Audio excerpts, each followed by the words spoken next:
MBBS কিংবা BDS ছাড়া নামের শুরুতে কেউ ডাক্তার পদ ব্যবহার করতে পারবে না বলে আদালতের রায়ের পরেও বাকি 4 দফা আদায়ে আন্দোলন চালিয়ে যাচ্ছেন ইন্টার্ন এবং চিকিৎসকরা। বাকি দাবি আদায়ে শহীদ মিনার থেকে মিছিল নিয়ে যান সচিবালয়ে, পরে সেখানে স্বাস্থ্য মন্ত্রণালয়ের প্রতিনিধিদের সাথে বৈঠক করেন তারা। দাবি আদায়ে কঠোর কর্মসূচির ঘোষণাও তাদের। মোহন ইসলামের প্রতিবেদন। কালার এক্সপার্ট, জর্জ স্যাপ এবং মাইল্ড অন হ্যান্ডস টেকনোলজি সমৃদ্ধ অরিক্স ক্রিস্টাল ওয়াশ আপনার laundry expert. Dhaka medical college হাসপাতালের বহির্বিভাগের সামনের সকালের চিত্র এটি। 5 দফা দাবিতে চিকিৎসকদের কর্মবিরতির জন্য টিকিট বিক্রি বন্ধ থাকায় ভোগান্তিতে পড়েন রোগীরা। 6:30 বাজে আসছি, আসার পরে বলতেছে 9টার দিকে বলতেছে ডাক্তার আসবে না। পরে আমরা ভিতরে গেছি, যাওয়ার পরে এখন বলতেছে যে হ্যাঁ ডাক্তার যান, টিকিট দিবেন। ডাক্তার দেখাতে পারবো কি পারবো না তাও জানি না। ধর্মঘটের জন্য কি মানুষ কি মরে যাবে?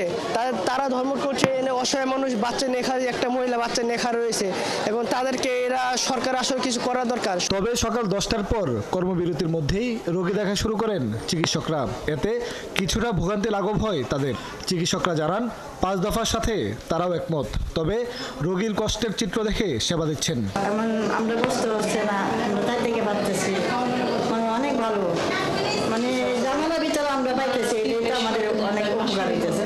এখানে আসলাম, ডাক্তারও আছে, এখন আমাদের রেফার করছে, এখানে ডাক্তার নেই, অপেক্ষা করতে বলছে। ঢাকা মেডিকেলে যখন রোগীদের সেবা দিচ্ছেন কেউ কেউ, তখন 5 দফা দাবি আদায়ে কেন্দ্রীয় শহীদ মিনারে জড়ো হতে থাকেন চিকিৎসকরা। তুলে ধরেন তাদের দাবিগুলো। আমরা এমবিবিএস 6 বছর এত কষ্ট করে আমরা এমবিবিএস করতেছি, ওরা কেন 6 মাস হচ্ছে গিয়ে কোর্স করে ওরা কেন নামের আবার ডক্টর বসাতে পারবে? এখন যেহেতু সব ক্যাডারদের 32 বছর করা হচ্ছে, তাহলে 2 বছর এক্সটেনশন কেন করা হবে না? প্রান্তিক পর্যায়ে আমরা সুচিকিৎসা নিশ্চিত করতে চাই, তাহলে অবশ্যই রেজিস্টার্ড চিকিৎসকদেরকে দ্রুত নিয়োগ দিয়ে উপজেলা হেলথ কমপ্লেক্সে পাঠাইতে হবে।